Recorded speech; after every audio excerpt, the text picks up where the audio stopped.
Muito bem, nós temos estudado juntos domingo após domingo. Nossa série de mensagens é baseada na carta aos Filipenses, os hábitos da felicidade, não como objetivo de vida, não como um alvo, mas como um produto de uma vida ao lado de Cristo, uma vida regular, constante com Deus.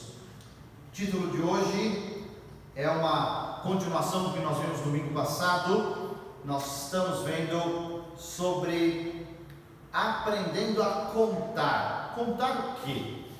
E Paulo vai nos dizer algumas coisas que ele contava, que ele enumerava em sua vida, que antes para ele eram extremamente valiosas. Peço que você abra a sua Bíblia em Filipenses capítulo 3, do versículo 1 até o versículo de número 6. Filipenses 3, 1 ao 6.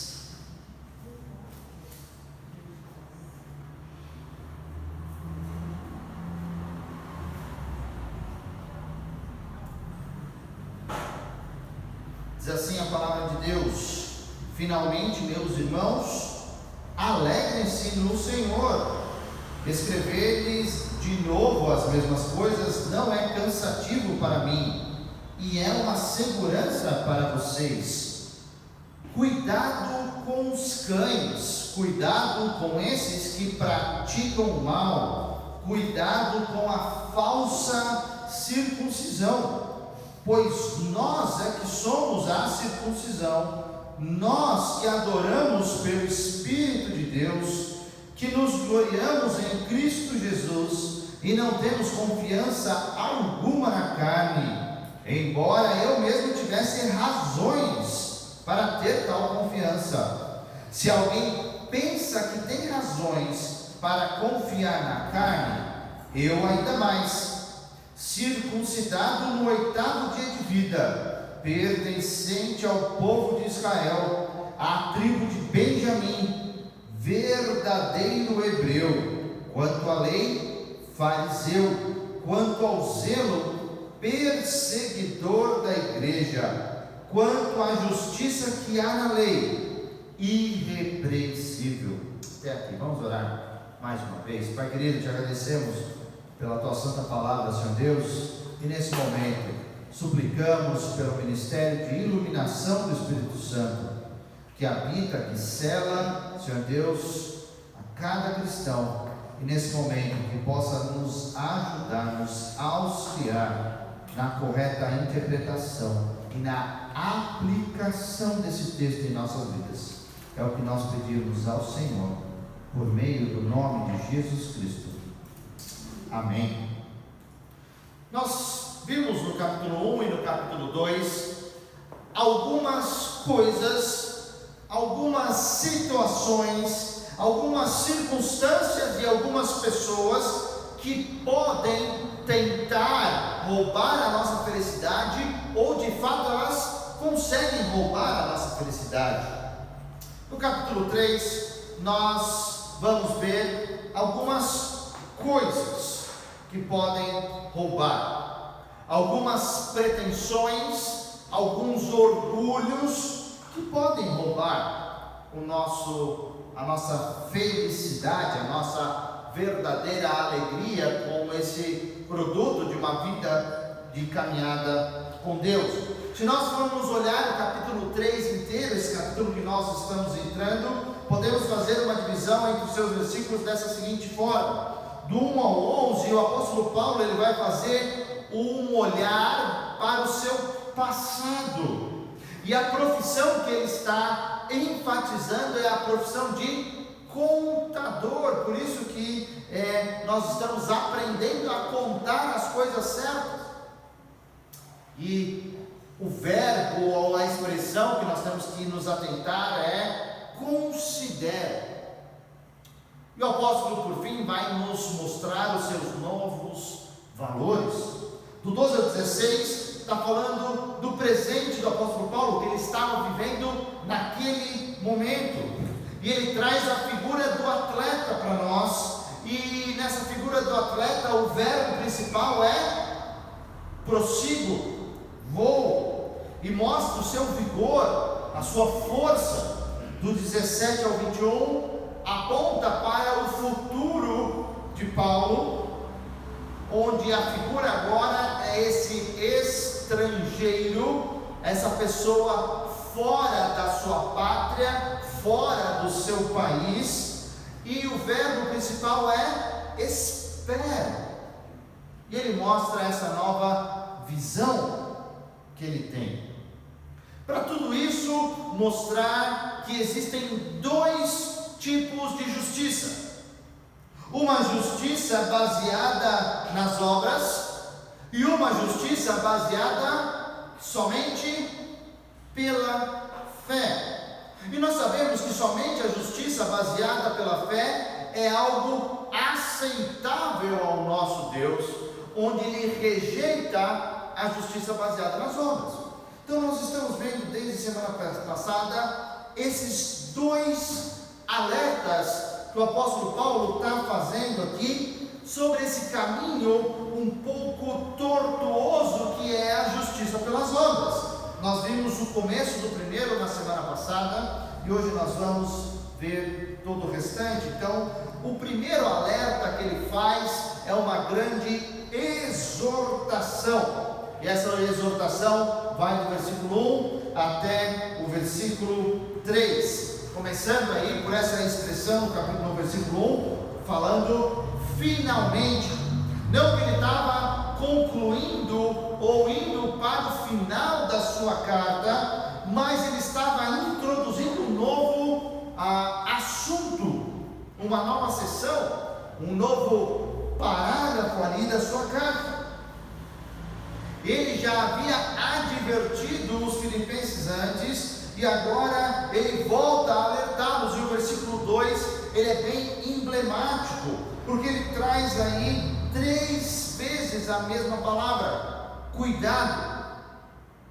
Querido, se um sinal vermelho já tem o poder de nos parar e muitas vezes nos fazer refletir, 3 vezes no mesmo versículo tem que chamar a nossa atenção, tem que acender aí algo na tua mente para entender o que ele queria dizer. Cuidado com os cães, cuidado com esses que praticam o mal, cuidado com a falsa circuncisão. E a grande pergunta que a gente quer responder é: de quem que ele está falando? Para quem que ele está endereçando este versículo específico? Quem que a igreja de Filipos tinha que ter cuidado? Nós vimos semana passada sobre esse grupo, no início da história da igreja, conhecido como judaizantes. Judaizantes eram aquele grupo de falsos mestres que tentavam misturar a lei do Antigo Testamento e a graça, trazendo muitas vezes festas, muitas vezes costumes, proibições alimentícias e outras coisas, como símbolos e tantas outras coisas, fazendo esta mistura entre o tempo da lei, a antiga aliança, e o tempo da graça, a nova aliança em que nós vivemos.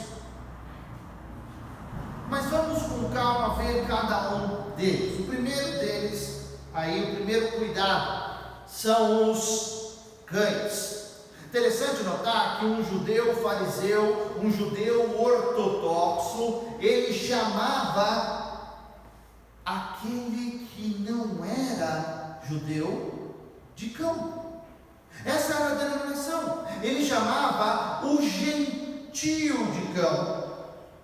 Mas o apóstolo Paulo está aqui usando o mesmo termo para chamar os fariseus, ou os judeus ortodoxos, de cães. Não, de nenhuma maneira ele quer insultar esses falsos mestres judeus, mas ele quer comparar. E queridos, culturalmente nós estamos separados por mais de 2000 anos, onde os animais, os cães, os cachorros, na nossa cultura, eles são muito bem vistos. Mas voltando 2000 anos atrás e nos transportando para a Palestina naquele tempo, estávamos falando de algo mal visto, algo de carniça, aqueles que comiam os restos, aqueles que ficavam à margem. Não era um animal de estimação. Pessoas decentes naquela época não tinham cães em casa, não queriam ter, porque eles eram desprezíveis. E ele pega alguma dessas características dos cães e traz para esse grupo de judaizantes.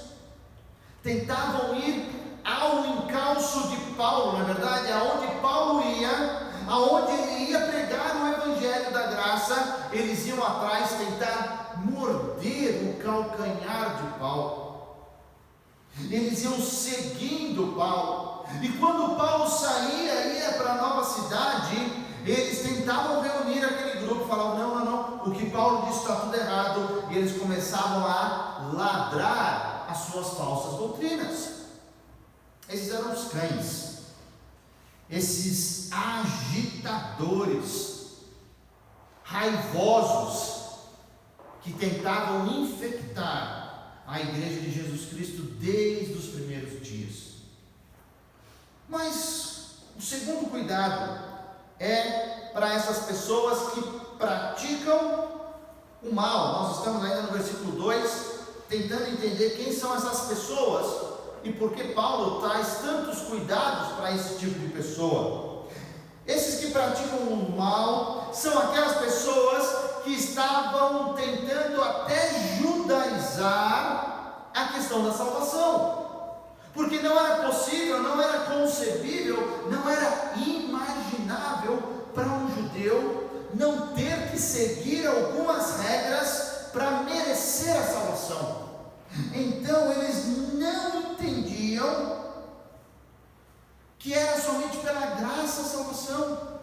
Tinha que ter algo a mais, tinha que juntar as boas obras, tinham que ter outras coisas, e claro, como judeus, tinham que ter as obras da lei. Então eles adicionaram a salvação pela graça, tão clara, tão bonita, tão linda, às obras do Antigo Testamento. Esses eram os que praticavam o mal. Essas obras perversas, essas obras da nossa velha natureza. E se você já teve a oportunidade de ler textos como Efésios capítulo 2, dos versículos 8 ao 10, ou Tito capítulo 3, versículo 3 ao 7, são claros que não existe nenhum ser humano capaz de ser salvo pelas suas obras. Não existe nenhuma possibilidade, zero. Sabe por quê, queridos? As nossas boas obras, elas são uma consequência, elas vêm depois da salvação. Não são elas que alicerçam, que constroem o caminho para a minha salvação, não. Porque eu fui salvo, eu tenho agora por gratidão, com um coração transbordante, com um coração que eu quero demonstrar para todo mundo que eu sou salvo, eu pratico as boas obras. Eu não vou ajuntando pedacinho por pedacinho para sedimentar, para alicerçar e por fim ganhar ou trocar a minha salvação. De maneira alguma, a palavra de Deus não vai nessa direção, queridos. Mas existe também o terceiro adjetivo do cuidado, que é a falsa circuncisão. No original, quando a gente olha para essas palavras, a gente fica entendendo que de fato quis dizer aqui? O que o apóstolo Paulo quis dizer assim aqui? Porque no original ele tem um jogo de palavras, até um jogo de sons, para dizer que falsa circuncisão, na verdade, quer dizer mutilação. Porque esse foi um dos primeiros embates da igreja. Não sei se vocês estão recordados. Os judeus que haviam se convertido achavam que todos precisavam ser circuncidados para serem salvos, condicionando a salvação deles à circuncisão. O Espírito Santo demonstrou claramente que isso não era necessário e continua não sendo necessário. Por isso que Paulo usa esse jogo de palavras e fala: não, isso não passa de uma mutilação. Não precisa fazer esse ato com os homens para ser salvo. Não há. Porque, queridos, a verdadeira base da conversão, da experiência, é uma circuncisão de coração. É ter a palavra de Deus escrita e atuante em nós, dentro, vivendo, para que toda vez que a gente pense em algo, para toda vez que a gente for fazer algo, ela passe no filtro da palavra de Deus que está habitando dentro de nós. Essa é a circuncisão do Novo Testamento. Bem mais subjetiva, ela não é visual, ela não é concreta, e por muitas vezes mais difícil de ser aplicada. Mas é esse tipo de circuncisão do coração que eu e você precisamos perseguir. Não mais uma circuncisão física que vendo eu vou me lembrar. Não, tem que estar escrito dentro de mim, na minha vontade, no meu espírito, aquilo que eu tenho que fazer.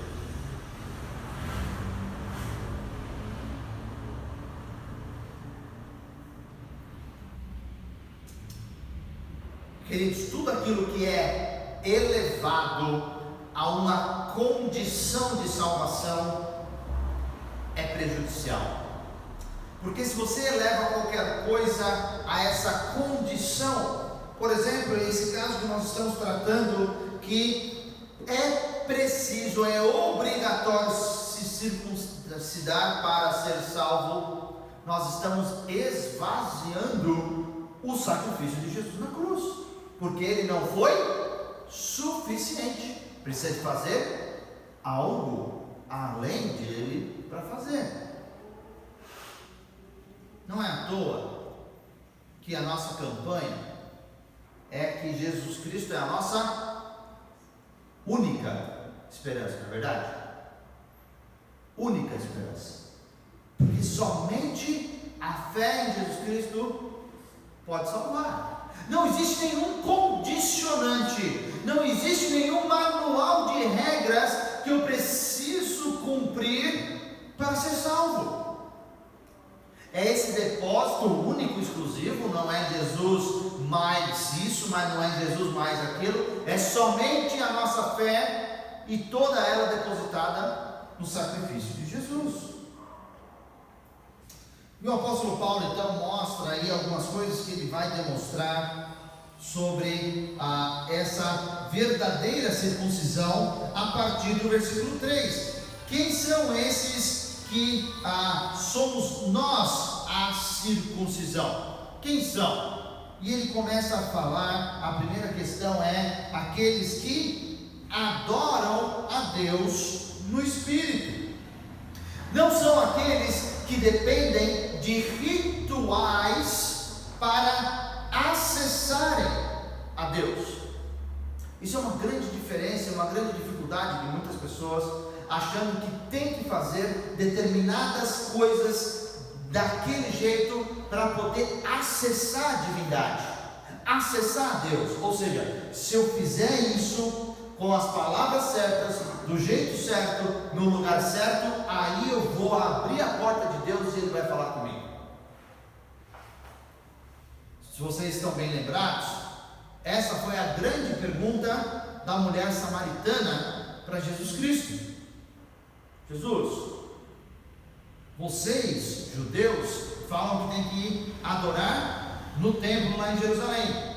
Nós, samaritanos, adoramos aqui porque foi onde Jacó construiu o poço, onde o pessoal, quando entrou na terra prometida, onde a tenda, onde o tabernáculo ficou. Então a gente fica em dúvida, aonde que é para adorar?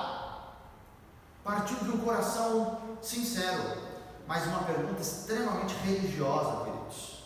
E Jesus vem e fala para aquela mulher que o local não importa, porque estava chegando o tempo que os verdadeiros adoradores iriam adorar em espírito e em verdade. Aonde que é esse lugar na face da terra? Pode ser qualquer lugar, mas pode ser nenhum lugar, porque precisa ter esse coração disposto nas mãos de Deus. Todo lugar é um lugar de adoração a Deus. Quando nós somos igrejas espalhadas durante a semana, na verdade, é tão gostoso a gente ser igreja reunida na IBD, no culto, na quarta-feira, mas quando Deus nos espalha durante a semana, você vai parar de adorar a Deus? É isso? Não, você continua, pode até intensificar, isso que é maravilhoso. Então, Paulo, a primeira coisa que ele fala aqui, que em contraste com aquelas pessoas que estavam pregando rituais, Deus quer que a verdadeira circuncisão de coração sejam essas pessoas que adoram a Deus no Espírito. Em segundo lugar, fala sobre aqueles que se gloriam em Jesus. Porque se eu depender da religião, se eu depender de alguns rituais, eu vou acabar me gloriando. Em outras palavras, eu vou acabar me achando, porque eu vou achar que eu fiz mais que o outro. A religião tem essa capacidade de talvez ranquear. Fulano fez mais, o outro fulano fez menos. Mas será que é por esse caminho? Onde nós vemos claramente que toda a nossa glória tem que ser voltada e elevada e entregue somente a Jesus Cristo. Até em Apocalipse, quando a gente recebe coroas, talvez serão o menor tempo possível de uma coroa, que a gente vai receber e vai depositar aos pés de Cristo. Não é para a gente, não é nada para nós. A gente vai depositar para quem de fato merece, que é Jesus Cristo. Quando Jesus foi perguntado sobre essa questão religiosa, ele propôs uma parábola interessante ali em Lucas 18, vamos ver se você lembra, sobre a oração. Duas atitudes opostas sobre a oração. Lembra? Se você tinha um fariseu, você tinha um publicano. O fariseu estava orando para ser visto pelos outros e menosprezando os outros, mas ele achava que por estar no lugar certo, falando as palavras certas, ele ia acessar Deus. Quando vem o publicano, não queria nem olhar para cima, olhava para baixo, com um coração triste, falava: Deus, me ajuda, porque eu sou pecador. Vem no meu socorro, ser propício de mim. Você gosta das versões antigas? Me ajuda, porque eu sou pecador. Em terceiro lugar, Paulo mostra que nós não devemos confiar na carne. Nós não devemos confiar no que a gente faz com a força da carne. 2000 anos atrás existia uma filosofia mais ou menos assim: Deus ajuda a quem se ajuda. Parece que redescobriram isso e estão espalhando isso por todo lugar. Não. Deus ajuda quem se ajuda. Só que essa frase, esse tipo de filosofia é tão errado lá no tempo de Paulo quanto hoje em dia. Judaizantes, pessoas que vão tentar te falar que você precisa fazer por merecer algo da salvação. Ou seja, a nossa velha natureza vai ter que ser incentivada a fazer algo. E a gente acaba confiando no poder de realização da nossa carne. Queridos, se você sabe muito bem, se você já estudou os nossos três inimigos como cristão, o diabo, o mundo e a carne, você sabe que a carne nossa não tem nada de bom, nada de bom. Ela corrompe, ela luta contra o espírito. E esse seja uma das maiores evidências da nossa certeza de salvação, que é a nossa luta diária e constante entre a carne e o espírito.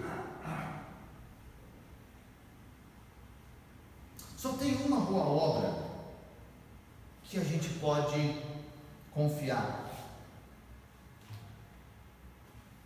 Ele nos leva ao céu. É aquilo que Jesus fez na cruz por nós. Sem merecer, tomou sobre suas costas, o seu lombo, todos os nossos pecados, do passado, presente e até os que a gente vai cometer no futuro, e pagou o preço. Essa é a obra. A justiça que vem dessa obra é a que nos salva. Nenhuma outra que eu e você possamos fazer vai nos levar à salvação. Muito bem, o segundo alerta, além de uma grande exortação contra esses judaizantes, Paulo vai agora entrar numa particularidade muito interessante, que é o seu próprio exemplo. Talvez um dos textos onde a gente tenha mais detalhes de quem de fato era Paulo, onde ele vai descrever algumas coisas que antes ele considerava, que antes ele contava que estava em autoestima para ele, mas que ele viu que não valia nada em termos de salvação. E o apóstolo Paulo não está falando aqui em termos hipotéticos, ele está falando da sua própria experiência.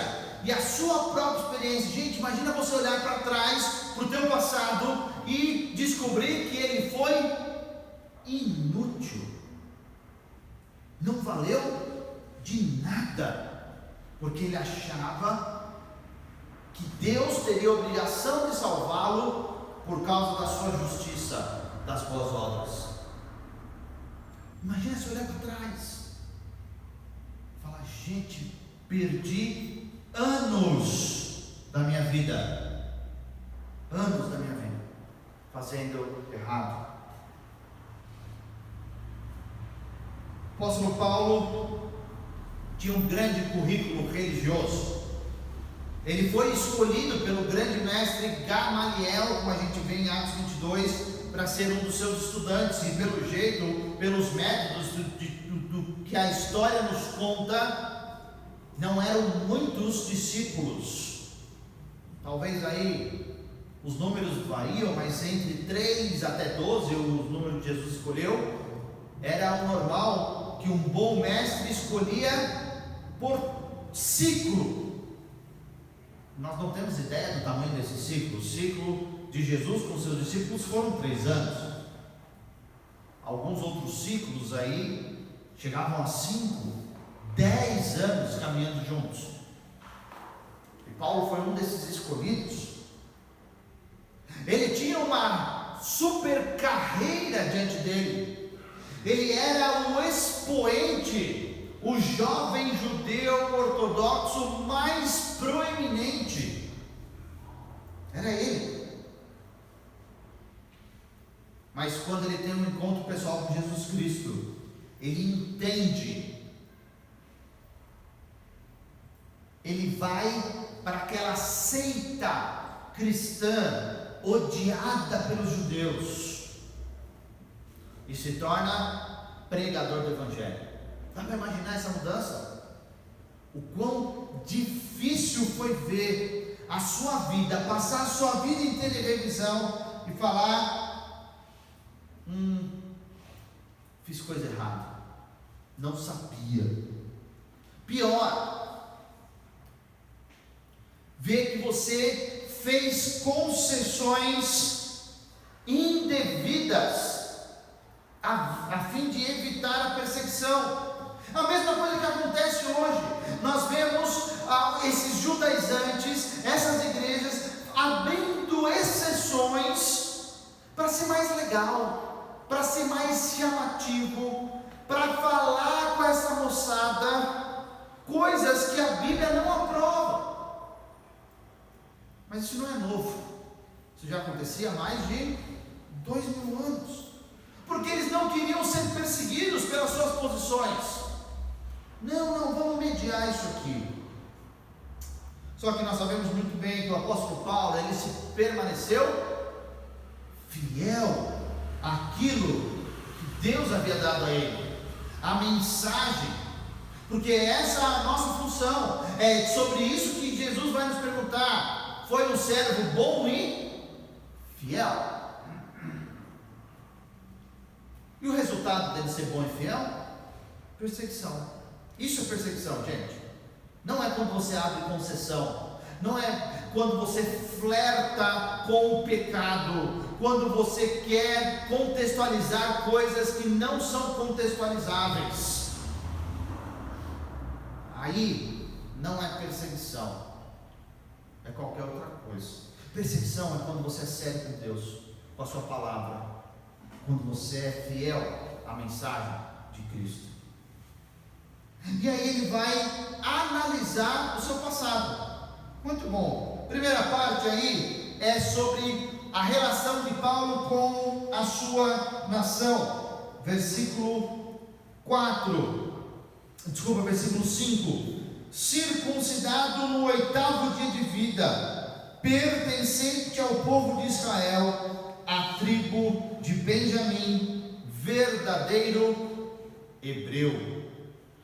Ele tinha sangue puro, judeu. Ele fazia parte da aliança no dia perfeito, no dia designado por Deus, o 8º dia de vida do homem. Ele não veio de um povo de fora, ele não era um prosélito, ele não era um descendente de Ismael ou de Esaú, ele era judeu, da tribo de Benjamim. Lembra quando nós vimos José, o irmão querido, que José queria ter certeza que estava vivo, os únicos 2 filhos da esposa amada de Jacó, José e Benjamim. Eles, a tribo que deu o primeiro rei de Israel, a tribo que permaneceu fiel a Davi em todo o tempo, a tribo que não se rebelou e não foi para o lado de Absalão. Eu sou dessa tribo. Todo o seu legado na carne era algo que Paulo podia bater no peito e falar: eu sou judeu, eu sou da nata dos judeus, sou qualquer tipo não, sou melhor. Ou seja, ele era impecável. Caminhando aí, e a relação dele com a lei? Final do versículo 5. Quanto à lei, fariseu. O que quer dizer isso? Quanto à justiça que há na lei, eu sou irrepreensível. Para os judeus no tempo de Jesus, os fariseus eram o ápice do judaísmo. era o que tinha de melhor do judaísmo. Hoje, a gente olhando com o nosso olhar sobre o prisma de 2000 anos, a gente olha para alguém e a ponto dele fala fariseu como alguém que seja hipócrita, na verdade, que fala uma coisa e faz outra, mas não era isso que os leitores originais entenderiam. Eles entenderiam que era alguém extremamente zeloso e preocupado com as coisas de Deus, e o último, o clero do clero dentro do judaísmo. Ou seja, se Paulo fosse medido, fosse pesado pela justiça da lei, ele era irrepreensível. Dá para imaginar? Paulo guardava a lei e todas as tradições judaicas de uma maneira perfeita. Por fim, e a relação de Paulo com os inimigos de Israel? Porque para um bom judeu, isso continua até o dia de hoje, não basta crer na verdade, você tem que se opor às mentiras e tem que militar contra as mentiras. Então Paulo defendia com unhas e dentes aquilo. Só para você ter uma ideia, o que os fariseus, essa linhagem de Paulo, falaram sobre Jesus, em Mateus 27, falam que Jesus era um impostor. Jesus era um impostor. E ele com zelo foi perseguir, tanto que ele estava no apedrejamento de Estevão. Depois liderou os ataques à igreja ainda em Jerusalém. Depois foi reconhecido pelo Sinédrio e enviado a Damasco para perseguir a igreja. Qualquer judeu teria como herói Saulo de Tarso. Ele era o melhor do melhor do judaísmo. Em relação à dedicação à religião judaica, não tinha ninguém melhor do que Paulo. Por isso que ele podia se vangloriar, porque ele fez tudo isso da melhor maneira possível. Então, quando ele foi buscar e foi tentar comparar as pessoas do que os judaizantes estavam falando, propondo esse caminho tortuoso da justiça pelas obras, Paulo falou: gente, vocês não sabem para onde vocês estão querendo empurrar o povo. Esse caminho não vai dar em salvação. Esse caminho vai dar em um coração frio diante de Deus. E a grande pergunta que a gente quer tentar responder: mas como que homens tão esclarecidos chegam a esse ponto? Parâmetros errados, valores errados da vida. Jovem rico tinha valor errado sobre as riquezas. Outros fariseus também. Isso fala ao nosso coração. Sabe por quê? Eu e você, a gente vive uma vida se comparando pelos valores dos homens, e a gente não se compara àquilo que Deus quer que a gente se compare.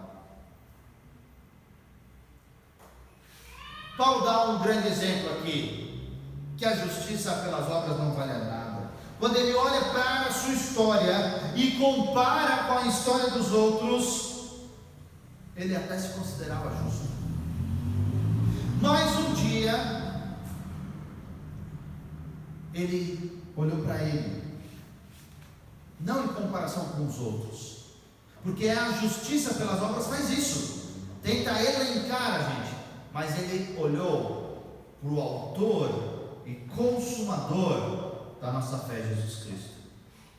Quando a gente entende, quando isso passa pela nossa mente, que a gente deve olhar somente para Jesus Cristo, a gente entende o nosso local, que a gente não é digno, e nós somos de fato pecadores, que a gente precisa reconhecer o nosso tamanho, a nossa pequenez, perto da grandeza de Jesus.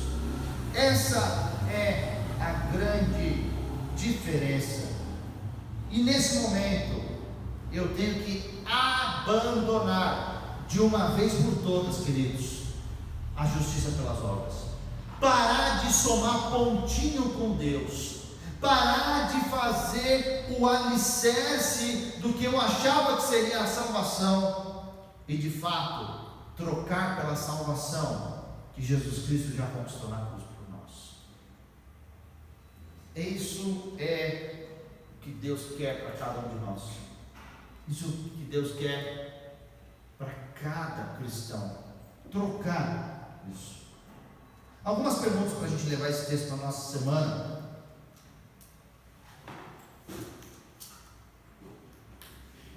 Será que, como os judaizantes, eu creio, eu acho que existem somente alguns lugares específicos para adorar a Deus?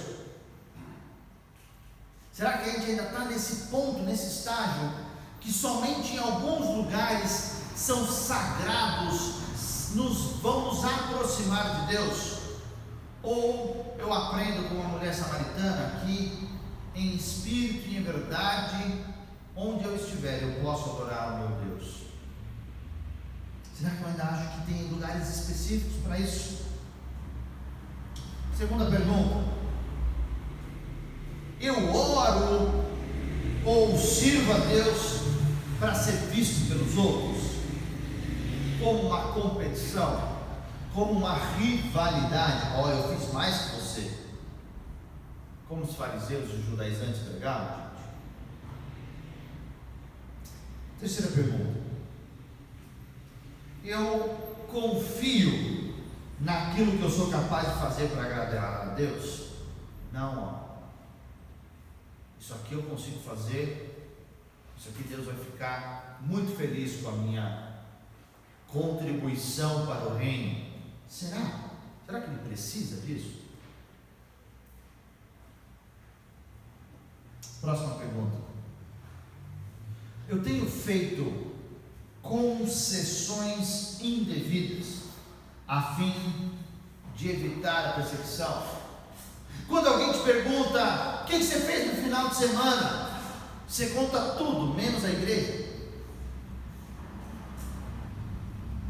Se alguém vem falar sobre morte com você, sobre vida após a morte, você não fala sobre céu, você não fala sobre salvação. No teu trabalho, quando a rodinha está falando sobre religião, você fala: ixi, nem vou chegar perto, porque senão eu vou ter que falar que eu sou cristão e eu não quero que ele saia. Gente, será que de fato eu estou abrindo brecha, eu estou fazendo concessão, só para o pessoal não pegar no meu pé? Às vezes até dentro da família, dentro de casa. E por fim, eu de fato já abandonei a justiça pelas obras em troca da justiça em Jesus Cristo. Querido, se você ainda não fez isso, se você ainda acha que tem que somar pontos, que tem que unir forças com Jesus Cristo para ser salvo, eu quero que vocês não saiam daqui nessa noite sem fazer essa troca. Que essa justiça pelas obras, pela nossa carne, pela nossa vontade humana, não seja algo presente mais na nossa vida. Que nós, de fato, depositemos toda a nossa fé em Jesus Cristo. E a gente viu, esses últimos 2 domingos, que esses alertas sobre a justiça pelas obras nos mostram que ela é rejeitada por Deus. Deus não aceita. Deus não aceita a justiça pelas obras. Temos todos os exemplos do mundo, temos todas as possibilidades diante de nós. Meu querido amigo, irmão, qual vai ser a sua decisão? Vamos orar? Pai Pai querido, te agradecemos pela tua palavra, que ela fala profundamente ao nosso coração. Se às vezes vem algum santo orgulho, Senhor, de algum pedigree espiritual, Senhor Deus, tira tudo isso. Porque se houve alguém que poderia se orgulhar, era o apóstolo Paulo. E ele viu que tudo isso não tinha valor nenhum no seu relacionamento com Jesus. O Senhor nos faz abandonar por completo a justiça pelas obras e correr e nos agarrar, Senhor Deus, na justiça pela fé em Jesus Cristo. O Senhor também nos dá a oportunidade de abrir os olhos de amigos, de colegas, de familiares que estão sendo enganados sobre salvação, onde eu tenho que contribuir com Jesus para ser salvo. Mentira, heresia. Senhor Deus, abre os olhos dessas pessoas, nos ajuda para isso, Senhor, e que essa alegria de te servir e as boas obras que nós vamos praticar por causa da salvação sejam o nosso dia a dia, seja o dia a dia de cada um aqui, Senhor Deus, é o que nós pedimos no nome de Jesus. Amém.